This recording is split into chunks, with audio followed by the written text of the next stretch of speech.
time when we met 15 days before, we had ended on the heresies in the early Christian church. Okay.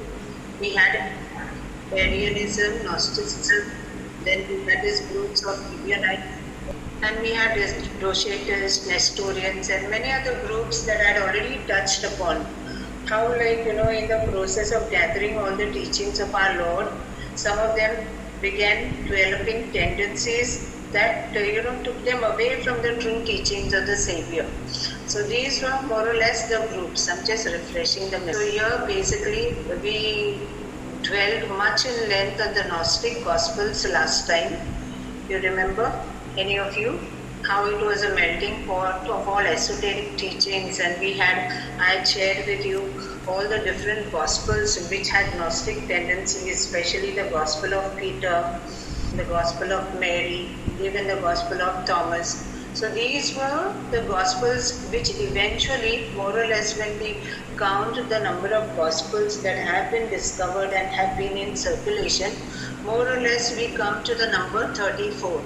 So finally these were the ones that did not get into the New Testament canon for reasons which are very, very obvious, because as I explained last time, they are Gospels. In some cases they were only sayings, in some cases only narratives. So it was not a combination that gave you the full picture about the life and the mission and the person of Jesus. And most important about his flesh and blood martyrdom, which was most important because through that has been the way of salvation. So all these were the Gnostic tendencies in many of the Gospels, due to which they did not make it into the NT canon. This is something I was not able to do last time. We stopped over here.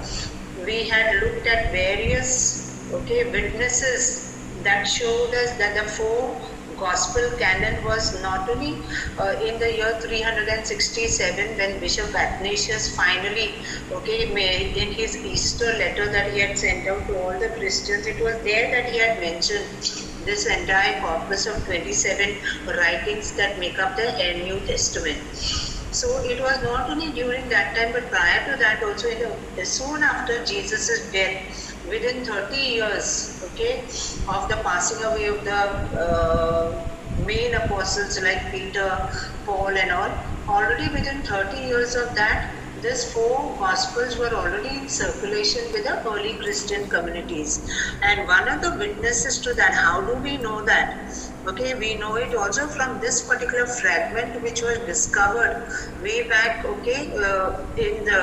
it was published in 1740. It was a fragment of something called the Muratorian canon. It was given the name Muratorian because it comes from the name of this man who discovered it. He was an Italian person, a historian, Lodovico Antonio Muratori, who was the one who first discovered this fragment. And where did he discover it? He discovered in the library, Ambrosiano library in Italy, and he realized that this fragment was a Latin text which was a translated version of the original text. And that is because of his name, that canon, it is one of the earliest manuscripts, in the NT corpus that we have. And because of that, the name Muratorian has been given to this fragment which has been discovered. Go to the next. This fragment, which is in Latin, was copied around 7th to 8th century AD. It was copied from the original Greek, which was probably written somewhere in 180 AD. That means definitely before the close of the 2nd century of the Common Era. And why this is a very important witness for us? Why does it, tell us that more or less the four Gospels were already, given the honor of being authorized scripture? Because in this canon, it is a list of 22 out of the 27 canonical NT writings, which include the four Gospels. So it becomes a very powerful testimony for us that these four Gospels which made into the canon, only these four and not the rest, they were already considered to be very authoritative text by the early Christians. remember last time we dwelled much on why only these 4 Gospels made it and the rest did not. Okay, there were various reasons for that, which we have already gone in great detail in the previous sessions. So when these 4 Gospels, they were in circulation, various ecclesial communities were using their own particular text of the Gospel. Maybe, the Gospel circulated also, given the way the Roman Empire was so much, advanced in travel and all. Travel we used to be pretty very simple, because the Roman Empire was able to introduce a lot of policing in the state, whereby the state's highways and all were very very safe. So travel was something that was very very common. So it is but natural that in the early Christian communities, lot of exchange of prophets, teachers who were visiting various communities, and so there was a very vigorous interaction between the ecclesial communities as they grew up in the first 2 to 3 centuries. Last time when we had touched upon one of the main church leaders was one Justin Martyr. You remember he was a person who had he took Marcion head on Rome. So Justin Martyr, he had put up his own school of catechesis, whereby he was trying to convince the elite of the Roman society to the beauty of the Christian faith. So in the bargain, Justin Martyr had several students under him whom he grew and he taught. One of the students who was under Justin's control was somebody called Statian. He was a Syrian apologist like Justin who studied under him, and finally from Rome then he went back to Syria from where he originally was. He is the one who first attempted something called the first harmony of the 4 canonical Gospels. We will be, in the sessions later on, we will be seeing how these 4 Gospels, in what ways they are similar, in what ways they are different from each other. In some of them, there are certain things that appear to be contradictory. In one version, what is there in Luke will not be there in Mark, and so on and so forth. So Justin, Tatian, what did he do?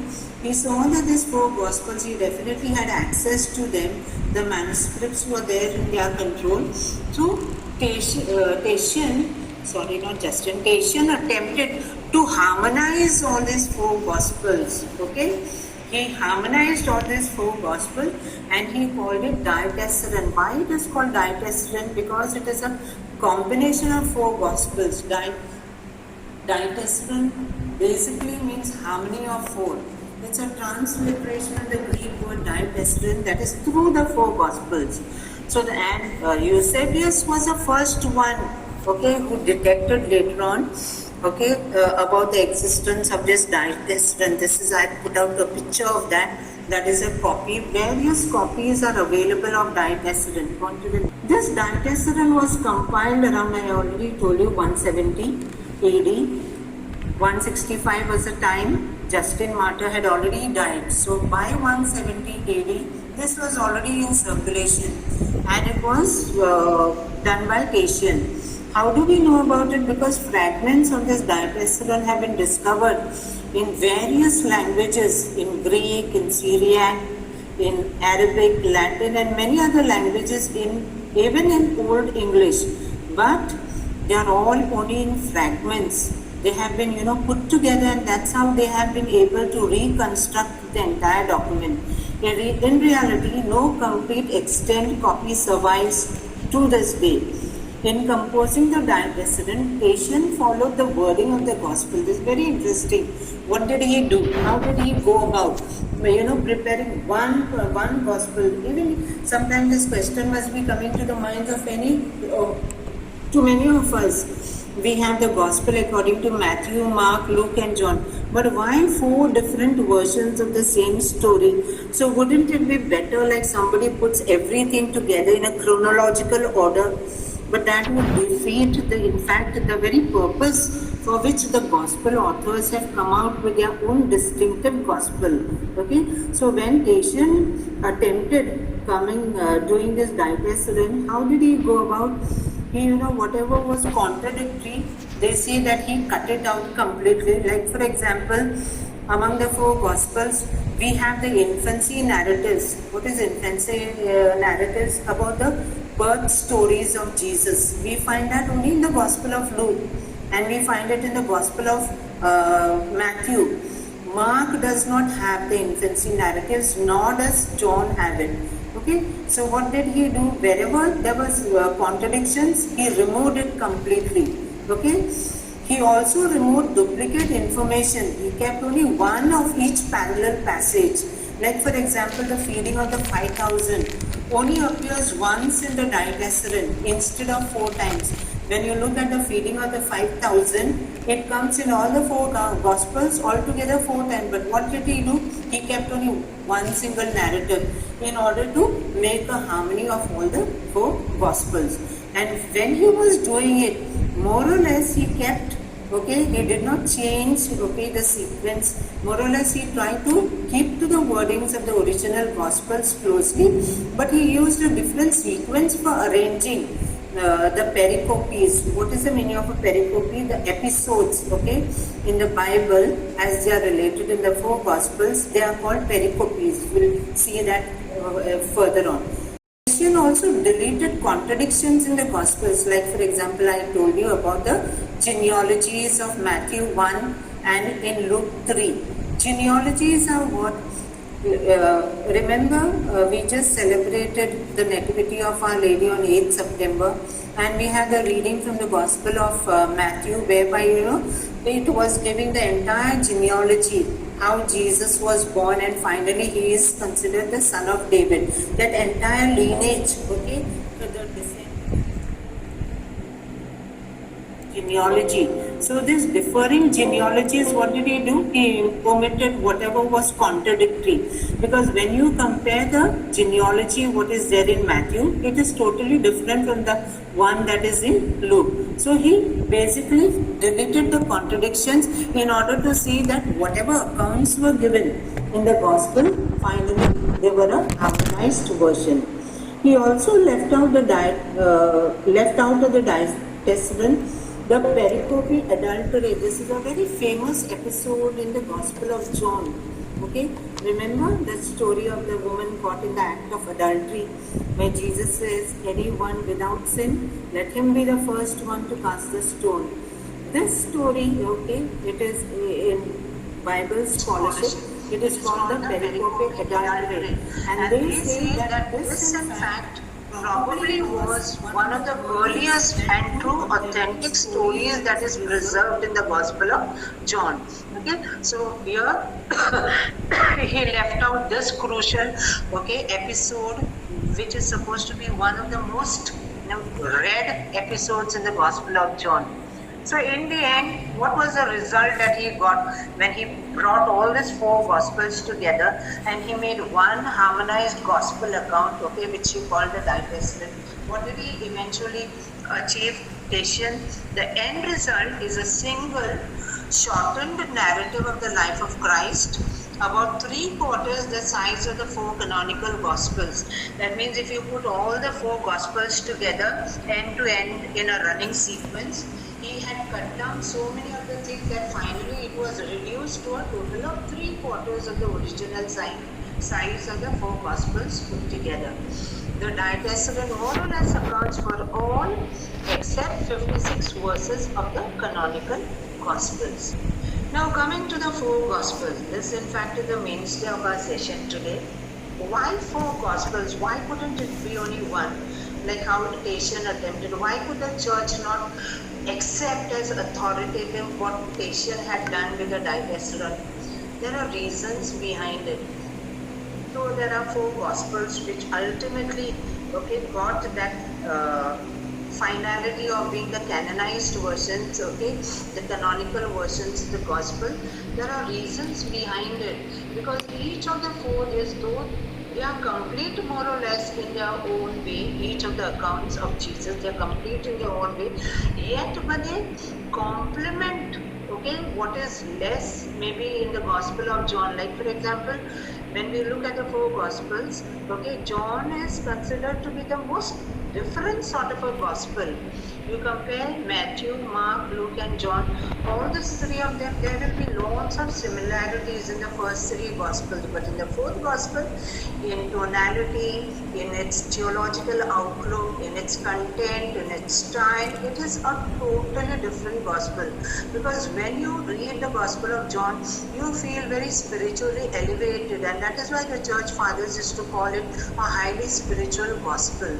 Okay, so why we have this when we have this four canonical Gospels, it is actually telling the story of the same person but four different accounts. The New Testament does not tell the story of Jesus once in simple words. To put it down, this would be the best definition. Why we have four canonical Gospels? Why? Because it tells the story of Jesus not once but four times. That's what the Gospels basically are. They are slightly different versions of the same story of Jesus.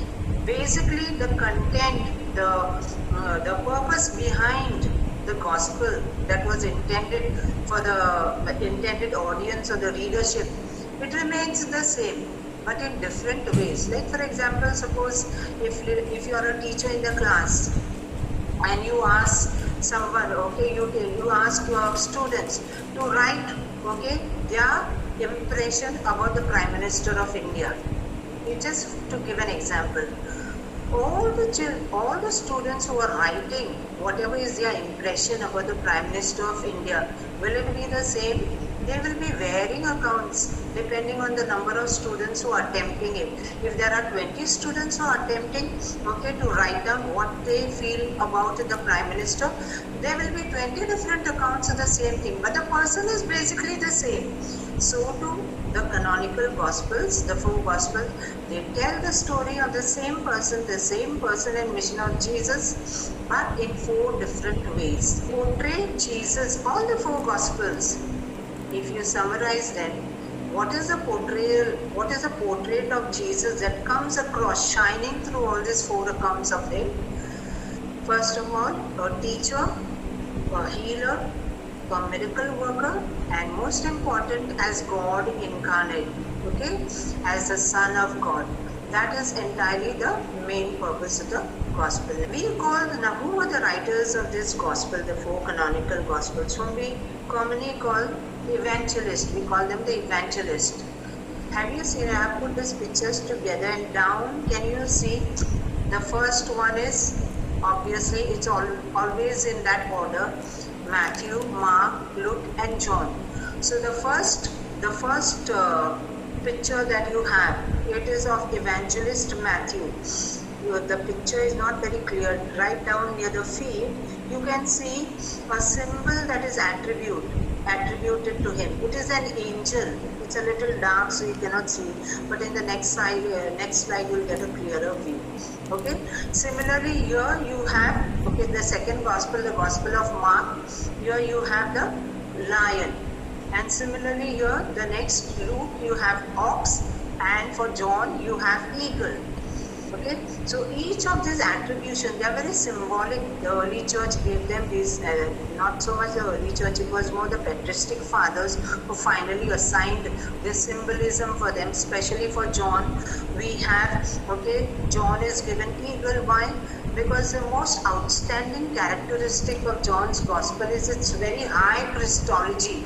Okay, it has very high spirituality, and that is why soaring like an eagle. So that is one attribution. This is again another picture. There are various, like, friezes like this. There are pictures and all drawn by very famous painters who give this attribution of these four symbols to all the four evangelists, which I already explained to you. Angel for Matthew, lion for Mark, ox for Luke, and eagle for John. Okay.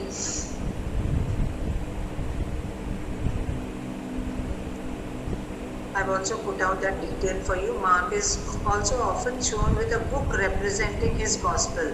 But why is the lion probably, given as a symbol for Mark? Because Mark's gospel begins like how in the book of Amos, it begins with like the roar of a lion of Judah. So here Mark's gospel directly, makes a very great proclamation about Jesus being the Son of God. So that is like, the roar of a lion. That is why probably that symbolism of lion is attributed to Mark. Similarly, I told you the others. Okay, Luke is also considered to be the patron of painters, and that is why sometimes you will find a depiction of Luke, okay, in the process of painting. Exactly, we do not know from where this tradition has come down, but he is considered to be the patron of painters. Coming to the authorship of the Gospels, for us it is a very traditional view. When we talk about the four Gospels, when we talk about the Gospel of Matthew, we say it is the Apostle Matthew who is the author of the Gospel. Okay. Similarly, Mark is written by Mark. But are we very sure about the authorship of the Gospels? Okay. If you ask conservative Christians, as conservative Christians, we will say yes, definitely. Okay. The Gospel of Matthew was written by Apostle Matthew. Okay. Mark was not the disciple of Jesus, but he was definitely a disciple of Paul, and he was also an assistant to Peter. Okay, so John Mark is actually, tradition assigns the full name to him as John Mark, probably, okay, nephew or cousin of Barnabas. We are not very sure. He may either be the cousin or the nephew of Barnabas, but tradition says that John Mark was a son of Mary, who was a woman who owned the cenacle where the Last Supper was held by Jesus. So tradition assigns that. So it could be definitely true, but this John Mark was definitely an assistant to Peter. Okay, and he was most of the time based in Rome with him. Similarly, Luke was not a disciple of Jesus either, but he was again an assistant to Paul. He was his co-worker. Probably must have accompanied Paul on several of his missionary journeys, because in the Acts of the Apostles, okay, we find the narrative part, because Acts of the Apostles is also part of Luke's work, because the Gospel of Luke and Acts were actually considered to be one work, split in two later on. So both the works are assigned traditionally to the authorship of Luke, and Luke was definitely a co-worker with Paul. Because in the Acts of the Apostles, many times we find those particular, we narratives. He uses the word we. So what does he mean by we? Probably means he was part of the company of Paul. So he is writing in the, first person plural.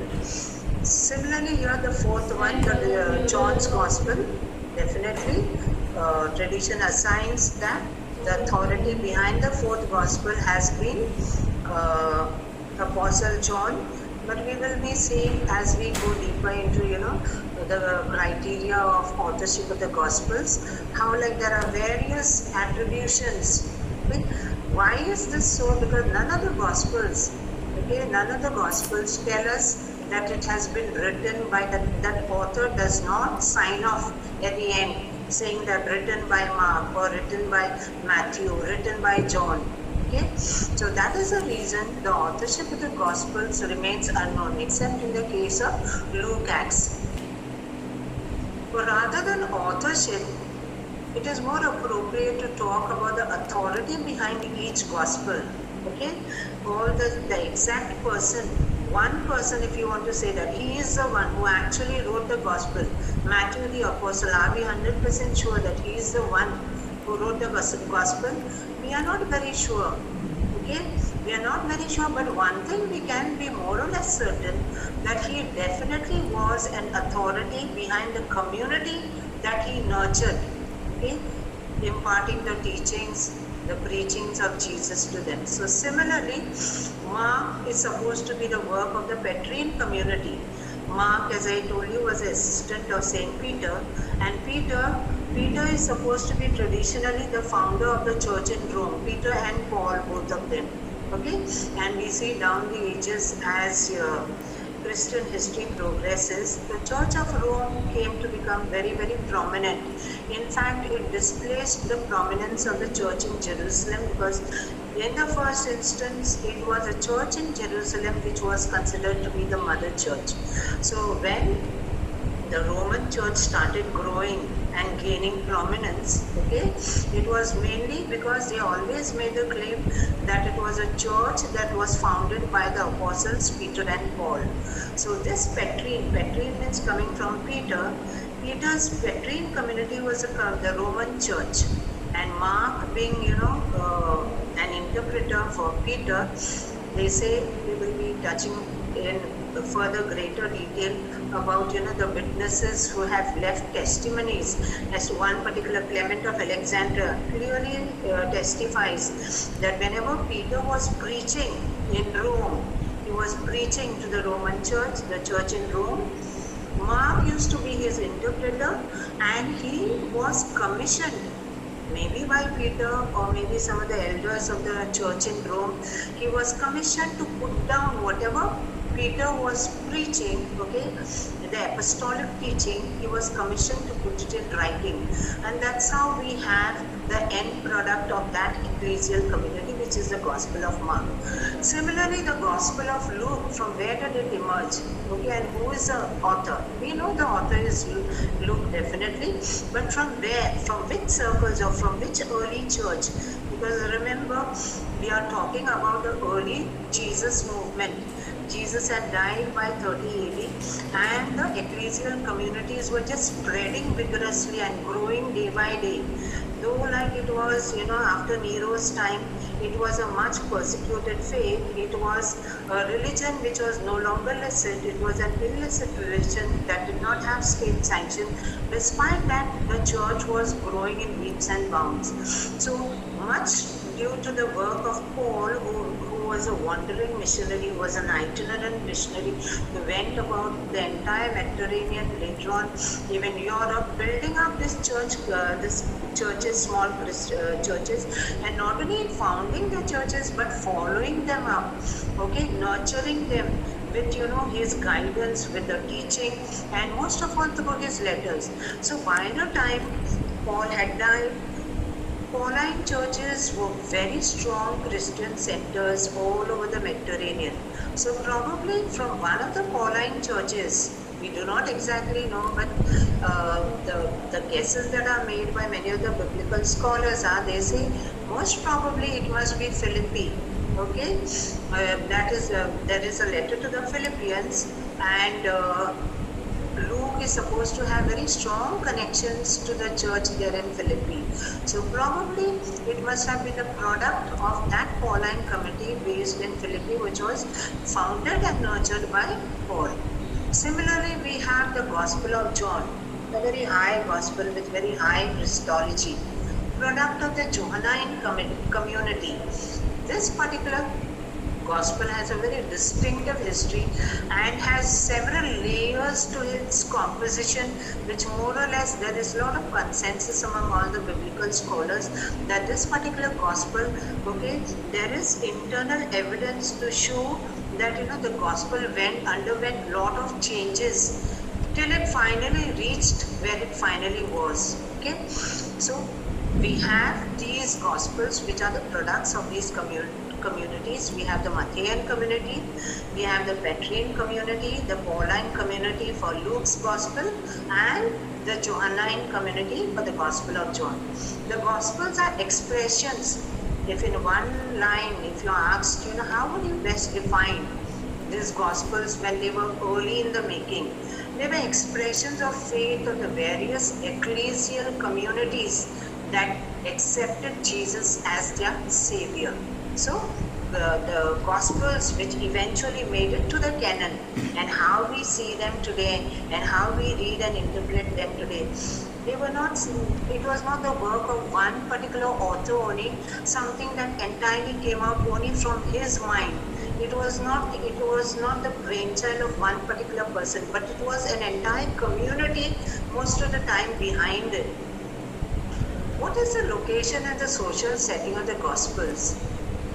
Possibly, for Matthew's Gospel, probably must have been written in Antioch in Syria, okay, because Antioch was a very soon after Jerusalem. In fact, when the first persecution broke out in Jerusalem, that was not even the Roman persecution, but the Jewish, there's only Agrippa, the King Agrippa, okay, he lashed out at the Christian community, and that's how James, the brother of John, also came to be killed. It was around that time, soon after the martyrdom of Stephen, especially the Hellenistic Jewish Christians, those who had embraced Christianity, okay, the 7 deacons, including Stephen, they were the first ones who were targeted during the first persecution that broke out somewhere around 44, okay, AD, around 14 years after Jesus' death. So that time, from Jerusalem, where did they flee? Where did they mostly go? They all fled. Most of those Hellenistic leaders, okay, the Christian leaders, they went to Antioch, because Antioch was a very great Greco-Roman center. Okay, and it was very close, because Syria, Palestine is supposed to be one contiguous, geographical area. It is only we who try to demarcate it area-wise, but otherwise it was actually supposed to be geographically one particular area only. So from Jerusalem, when they had to flee, obviously the best choice for them was to flee north to Antioch in Syria, because in Antioch in Syria there was a very flourishing Jewish diaspora. You have to remember, all of us, we have to remember this very crucial fact that Christianity grew out from its Jewish roots. So we cannot dissociate ourselves from the Jewish milieu. So when we talk about the Jewish community was not only the one primarily that was stationed in Palestine, okay, in Jerusalem, in Judea, Perea, this region, they were not the only one. There were greater and bigger communities of Jews even in Asia, that is in Babylon and all. There was a flourishing community in Babylon. Not all of them had come back after the exile. Similarly, there was a big diaspora Jewish community in Alexandria in Egypt, which was a very huge center. So Alexandria in Egypt and Antioch in Syria, they were, growing Christian centers. After the Jerusalem church, they were the most important ones. Okay, so coming to Mark's Gospel, the location, most of the scholars and even the traditions of the church, they say that the Gospel was written in Rome. Obviously, Mark, being the interpreter of Peter, was always by his side, so he put down all Peter's teachings and made it into the Gospel of Mark. So Rome is a best choice, but there are certain scholars who say that it could also be the location of the Gospel eventually in its final redacted form could be in Alexandria, because traditionally they say that Mark, after the martyrdom of Peter and Paul, especially after Peter, he is supposed to have moved to Alexandria, and the church in Alexandria traditionally claims to have been founded by Mark. So probably the Gospel of Mark in its full form might have been come to completion, total fruition in Alexandria. Similarly, I told you about Luke, Philippi, or any of the Pauline churches. And for John, there's a huge consensus that John's Gospel was definitely, okay, it was a product of the Johannine community, which was based, and it was a very big, ecclesial community in Ephesus. Now, Ephesus also was a very major center. It was a very major Greco-Roman center.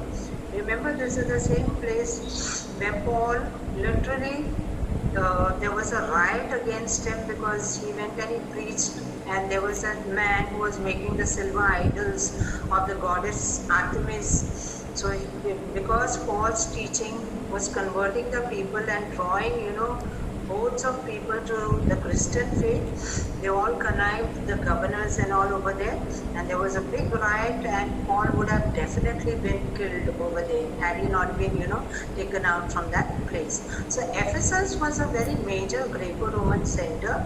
Paul was very strong in Ephesus, but there was also a Johannine community, a community that was nurtured and nourished by John. John is supposed to have, he was exiled. Tradition tells us that he was exiled by Emperor Domitian.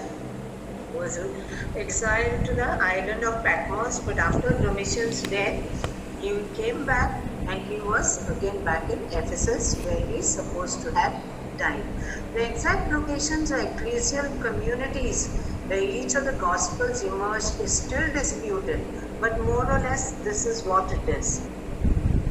When we look at these four Gospels and why all the four need to be, looked at together, and each one respected for its unique theological outlook, there are reasons behind it. We have to remember that the Gospels were the end products of a long drawn process of gradual compilations of the Jesus traditions, which eventually coalesced into a written record or document of the life, person and mission of Jesus in the ecclesial communities presided over by the respective evangelists. The Gospels are the faith expressions of these ecclesial communities that came to accept Jesus as a promised Messiah, the Son of God, whose flesh and blood martyrdom won us salvation. So when we talk about how the Gospels, how did they get started? Who got the first inspiration? Okay, how did Mark get the inspiration? Come on, as I already shared with you, tradition tells that he was commissioned. He was told by some of the leading members of the church in Rome to put down Peter's preaching in writing, because soon after the apostles would be dead, there would be no more, and some of the people who had witnessed Jesus and been with him, soon the age of all the apostles and the sub-apostolic age also would pass on, and there would be no written account left. And seeing this future need of the growing ecclesial communities, somebody must have told Mark. But what about John? How did he get the inspiration? How did Luke get the inspiration? How did somebody come and tell him, well, come on now, you sit down and you write all the accounts of Jesus that are being circulated, all the teachings and preachings of Jesus that is, being circulated among the communities, put it down. How did it all begin? It all began, they say, they use this term, Jesus traditions. Now, what are these traditions? Traditions are when Jesus died, soon after his death, everybody ran away to their homes and they were in hiding, because it was a great psychological shock to the disciples, the apostles of Jesus, because though Jesus had spent 3 years giving them all his teaching, schooling them in his school, yet there were key insights, fundamental beliefs which still were not hammered into the minds of the disciples and the apostles. Okay, but when he died, soon after he died, in the light of the resurrection experience, it is the resurrection experience, we have to remember, was the most transformative experience for Jesus' followers. He no doubt taught them for 3 years, but not everything could be assimilated by the apostles and the disciples. But only after he died and he rose from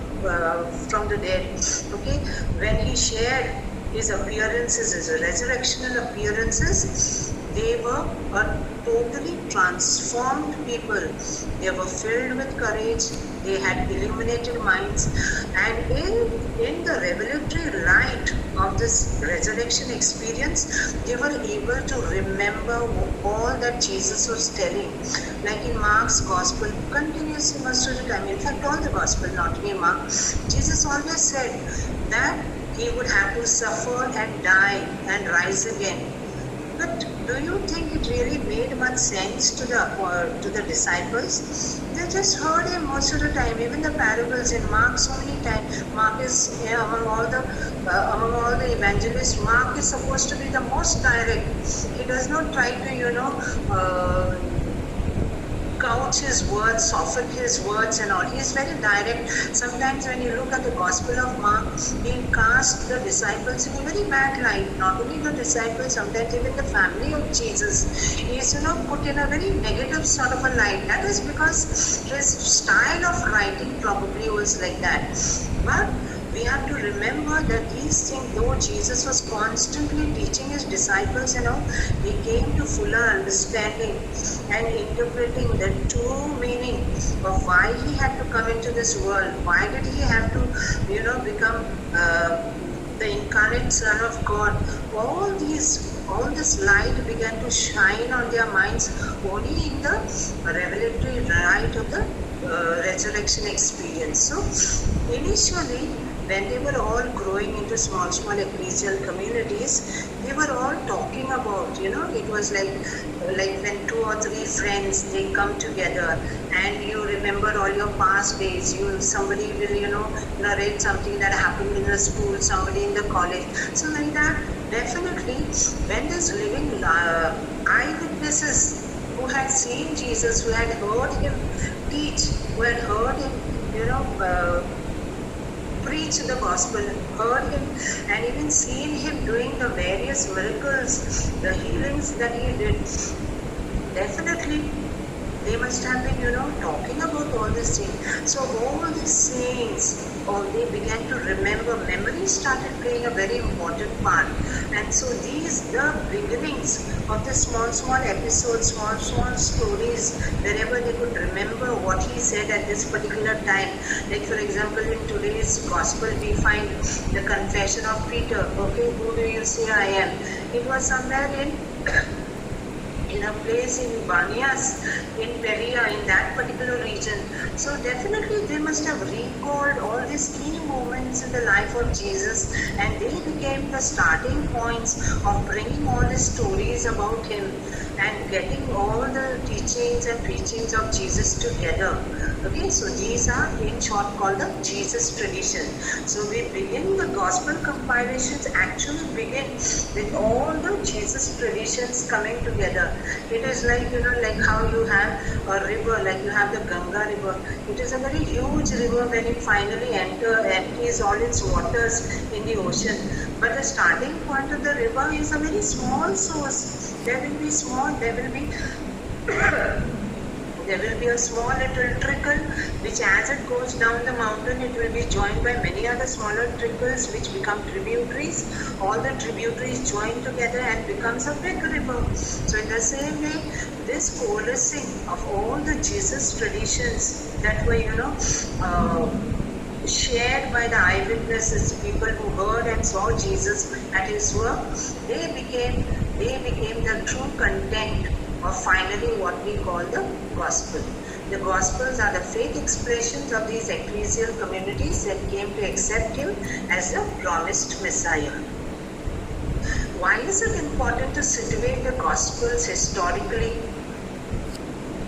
When we study the gospels, all the 4 gospels, we also want to know, what is the historical context. Like for example, we wanted to know what was the social setting of the Gospel of John, which was a place from where emerged the Gospel of Luke. So when we talk about this, what are we actually talking? We are talking about the historical context of the Gospels. And why is it important? It is important. Let us look at the statement that was made by Pope John Paul II. When he was addressing, he gave a address on the interpretation of the Bible in the church, and it is from there this excerpt has been picked up. The Church of Christ takes the realism of the incarnation seriously. What is the incarnation? That Jesus becoming man in order to die for us on the cross. And this is why she attaches great importance. When we say she, it is the church, attaches great importance to the historical critical study of the Bible. The Bible is open to this historical critical method, which in the past centuries it wasn't. But today, from the 18th, 19th centuries, more so with the Protestant scholarship, leading from the front, the church, the Catholic Church couldn't remain too much behind. And so, though we were very late in catching the bus, but we have caught up with that. So the historical critical study of the Bible is important. Why? Because the church takes the incarnation of Christ very, very seriously. Finally, the entire story of Jesus is that he was God who became man in order to become, one like us, so that through our broken humanity, he could offer himself as a full and final offering to God, our eternal Father. That is the crux of our basic belief and faith. So the character of Christianity as a historical faith, with its fundamental conviction that God has acted and continues to act in human history by means of historically situated human agents, is the basic reason for situating its foundational documents historically. Please read this over and over again, because this is the crux of the whole thing. Why are we so much, when the church is now open, when we have adopted the historical critical study of the Bible, we are open to all the scholarship which sometimes contest the positions of the church. Why are we open now to all this? Because we realize that the historical faith, the character of Christianity as a historical faith, with its fundamental conviction, we believe that God is a God of history and God continues to act in that human history. And because of that, this particular importance that is given to the historical critical study of the Bible. Now, what are the implications of situating the Gospels historically? It is virtually like when we are open to accepting the historical critical method, we are, actually the church is making itself very vulnerable. It is, exposing itself to the attacks sometimes that do come from, from biblical scholars, because not all biblical scholars, not all biblical scholars are people who believe in the Christian faith. Many of the biblical scholars and all, they are people who proclaim to be atheist. They are people who, take upon the study of the Bible purely as an academic study. So when we talk about biblical scholarship, the wide variety of scholarship that exists today in the modern world, we should remember this pivotal important fact in our mind, that not all biblical scholars are people who believe in the Jesus of faith. When they talk about biblical scholarship, they make the distinction of Jesus of history and Jesus of faith. So when they are talking in the academic circles about Jesus, they are primarily talking about Jesus of history. But when we are studying, for us it is not merely an academic study, but it is also, for us, it is Jesus of faith. What we personally believe in him. We take him to be our personal savior. So for us, it is Jesus of history and Jesus of faith, both matter to us. Now, implications of situating the Gospels historically. First, to reflect on the composition and authorship of the Gospels is to ask fundamentally historical questions. So the moment you start talking about who wrote the Gospel, the authorship, how did the Gospels come to be composed, and how are they what is the big history behind its composition? Was it composed at one go? Were there layers added on to it later on? Later on, was it that some other writer came, whom we normally call a redactor, who changed some of the materials, the arrangements in the original Gospel? So all that becomes part of the compositional history of the Gospel. And why do we need to know it? Because we can come to a better understanding and interpret the Gospels for what they really are. When we learn about the actual life setting and situation of each Gospel writer, we come to better understand and interpret the Gospels. It implies that the composition and transmission of the Gospels are complex and involves multi-dimensional approaches such as cultural, social, historical, psychological, and technical. Like, for example, I'll give you an example here. When we talk about the composition and transmission of the Gospels being very complex, there's a very long, complex history behind it, and it involves multi-dimensional approach. Like, for example, the social background of the Gospel of John. Today, many of the scholars who do deep study of the Gospel of John, they will tell us that the Johannine community, why is the Gospel of John?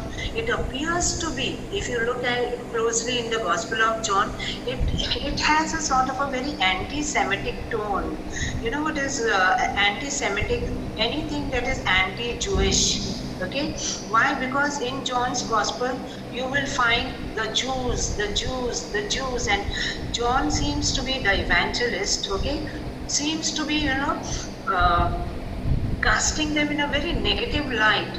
Is casting a lot of aspersions on the Jewish people. Looks to be like that, but there are reasons behind it. And they say that many of the scholars today, they come to this consensus that the Johannine community was a community in Ephesus, which probably, if it was in Ephesus really, or maybe even in Jerusalem, we really don't know wherever finally it was. But initially, definitely it was in Jerusalem, but later on moved out after the fall of the temple. So wherever it was, the Jewish community, the Johannine community was at loggerheads with the Jewish community. Probably because in the year 85 AD, 70, the temple had already fallen. The temple was no longer there. And this was the time, okay, not only Christianity was in its most formative years, it was just like a baby that was growing up, but not only Christianity, from the fall of the second temple, two religions actually evolved. One is Christianity, second is Rabbinic Judaism. So when these rabbis, when they were meeting, I have already pointed this out to you, when they found that the temple was no longer there, it was a big psychological shock for them, because the entire worship was centered on the Jerusalem temple and its cult. So when it was not there, the synagogues started gaining more prominence. Not that the synagogues were not there prior to the fall of the Jerusalem temple, they were definitely there. Okay, but after the Jerusalem temple was no longer there, synagogues began to be the main places where they began to come together to ponder on the word. The word started, getting a lot of prominence. That's how when we were looking how the Tanakh finally came, to gain its canonicity, we have seen all those things. I will not dwell more into that, but that was also the formative time for the Jerusalem, for the Rabbinic Judaism, that particular religion. And there, the rift between the Christians and the Jews was becoming very, very noticeable. So long as the temple was there, though Jesus had already died and gone, the early Jewish Christians still used to go to the temple. They took part in its worship. They took part in the cult, in the sacrifice. Everything went on fine. But after the temple was gone, the way they wanted to articulate their faith began to be very different. And Christianity started growing apart from the Jewish faith. That is why the common term that is used over here is called the parting of the ways. And in 85 AD, there is something called, in the synagogues, they used to have the 18 benedictions. Now, what are benedictions? Are actually blessings. Okay, those blessings are, they utter blessings on the entire assembled congregation. But in 85 AD, there was something called the 18th benediction, which was included in that list of benediction, but it was not a benediction. It was not a blessing. It was actually a curse to be, uttered on the minim. What is the meaning of minim? I have not put this out in the slide. Minim means the heretics, people who did not adhere to the faith completely. So the rabbis began to, look down upon the early Jewish Christian, and that's how the rifts started growing wider and wider. And probably around that time when that Birkat HaMinim was introduced, that must have been probably the time they say that the Jewish Christians stopped going to the synagogues anymore. They only confined themselves entirely to the small growing ecclesial communities, that is early small house churches, and from there it went apart completely in such a way that they became two very distinct religions, different from each other. Okay, so this is when we talk about the compositional history and the transmission of the gospel. Many of the scholars, I gave you this example of St. John to highlight how the cultural, the social background of the community mattered a lot, and so the product that is the gospel, is a product of the experiences of those ecclesial communities. And that's how the Johannine community began to, view the Jewish community as, a religion that was only focused, on some very rigid things and all, which were not in keeping with the teachings of Jesus. And that's how the rift began wider and wider. And there was a lot of animosity between these two communities, which comes to surface, especially in that episode where, where Jesus says that before Abraham was, I am. He makes that declaration, that classic declaration in the Gospel of John. And what did the Jews do? John specifically says the Jews picked up stones to hurl at him. He uses the word Jews, okay? So it shows that, he dissociates, or the community began to dissociate itself from the original group of Jewish people. To know with certainty the identity and life setting of biblical authors. So these are the implications of situating the Gospels historically. How are we to understand the complex history behind the development and composition of the Gospels? For this, I would like to, highlight this particular thing, the Pontifical Biblical Commission, soon after Vatican II. Okay, Vatican II, we know the Vatican II documents and all. When Vatican II, it was an ecumenical council that met from 1962 onwards, and it brought in a lot of fresh air into the church. The church became very open to all the influences around. Otherwise, we used to be a very closed community in the past few centuries. So it was the Vatican II that brought about a great transformation within the Catholic Church, what we see today. So the Pontifical Biblical Commission, when they were putting out all the documents, were being finalized, around 16 documents altogether. Okay, the Pontifical Biblical Commission, it proposed a model for understanding the evolution of the Jesus tradition, means how these traditions of Jesus, evolved and finally, coalesced into the gospel. They proposed 3-stage development for the gospels. It's a heuristic model. What is the meaning of heuristic? Just a working model. It is not a rigid model. It is not something like a hard and fast rule that you cannot deviate from.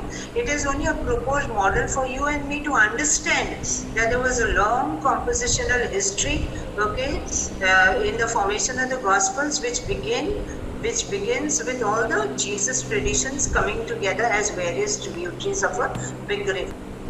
There are 3 stages. I will take all the 3 stages in 3 slides, and with that we will wind up. The first stage begins with Jesus himself and with his immediate disciples in Roman-occupied Palestine. We call this first stage the stage of orality. What is the meaning of orality? By word of mouth. This was a time when Jesus was alive. Jesus did not write any text and all and circulate among the people. He was a very powerful, teacher, a person who could, relate to the commonest people. See the way Jesus taught. We will take, of course, in much deeper understanding we will come to after the models of Jesus' teaching. But for us right now, it is enough for us to know that when Jesus taught, he used simple ordinary motives from the agricultural backgrounds, like people working in the fields and all. He used parables in order to explain in very simple ways what is a key to understanding the kingdom of God, and who really, when we talk about the coming of the kingdom of God, what it means. So these were complex truths which he brought to the understanding of people with simple stories, which we call the parables. Secondly, it is also, they say, that Jesus used the methods of teaching which probably were used by the teachers of the law and the Pharisees, perhaps like the school of Hillel or the school of Shammai. When Jesus was alive, okay, we don't know anything about his, childhood and all, where exactly he went. Did he learn at all? Did he study at all? But the Gospels amply testify that he did know how to read, okay. And today even scholarship attests that literacy during the time of Jesus was probably quite high. Many of the past scholars used to say that Jesus barely was literate. He must have hardly known Greek, because Greek was a language of writing. It was a language of the elite. But the common language spoken by the people was Aramaic. Okay, Aramaic was a common language that was spoken by the people, closely associated and a remnant of Hebrew, of course. So when he taught the people, he basically spoke probably in Aramaic, but might have been, we do not know, must have switched over to Greek. And given the fact that Nazareth was very close to Sepphoris, which was a very leading Greek center, barely few miles away, I'm sure Jesus must have had huge interactions with the people over there too, especially when he accompanied his father to work there. So probably he was schooled. He must have, we have no knowledge about all this thing. But Jesus, in the Gospel of Luke also we know that he went to the synagogue, opened the roll, and he read the excerpt from the prophet Isaiah. So that means it points to the fact that he knew how to read. But probably if he knew how to read, he probably knew how to write as well.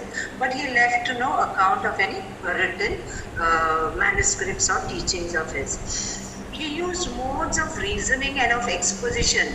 What is the meaning of exposition? Like, these rabbis and all, they are very rigid models, like question answer model. Like whenever they need to know, like for example, at the Passover also, they have their very meaningful ceremony. When they have every year the Passover, it is called a Seder. There they have like the youngest child in the family around the table will ask a question to the oldest person, okay, in the family. And then when the child asks, why are we celebrating this Passover? What is the symbolism, the meaning behind it? The entire salvation history, the Exodus story and all is recited then by the elder person in the family. So these were called methods of reasoning and exposition, which were very ordinary tools that were used by the rabbis when they used to train and teach their own students. Okay, so probably Jesus, they say that Jesus' teaching comes very close to the house of Hillel. These were two very great rabbinic teachers, Hillel and Shammai. Hillel was more progressive, Shammai a little too conservative. So they say that maybe Jesus was more in keeping with the school of Hillel. So whatever the change with that orality was the first stage, like what he spoke, the stories he narrated, the teachings he imparted, they all began to be collected, they all began to be remembered. Okay, the sections common to all Gospels are explained by a cycle of teaching probably formed in Jerusalem. So when we look at all the four Gospels, there are common materials to all of them. Probably how they must have come when